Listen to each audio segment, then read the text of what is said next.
A federal appeals court on Monday denied a last-minute attempt by President Trump to block Lisa Cook, a governor on the Federal Reserve, from participating in a meeting of the central bank in a move that will allow her to cast a vote this week on interest rates.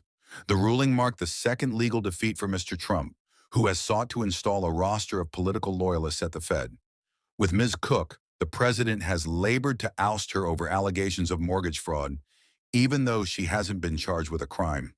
The decision from the U.S. Court of Appeals for the District of Columbia Circuit upheld the work of a lower judge who temporarily blocked Mr. Trump earlier this month from firing Ms. Cook while the two sides war over the legality of her dismissal.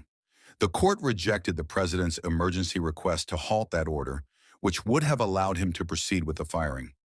Mr. Trump and his top deputies had claimed that Ms. Cook falsified records to obtain favorable mortgage terms before her arrival at the Fed.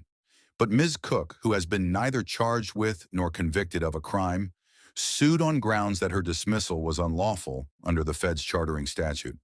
A preliminary loan estimate reviewed by the New York Times suggests that Ms. Cook did not try to deceive lenders about one of the properties, a home in Atlanta, that she purchased before joining the country's central bank in 2022.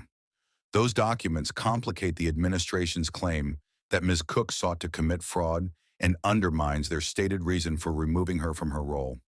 The law allows the president to only dismiss officials at the Fed for cause, typically defined as professional neglect or malfeasance.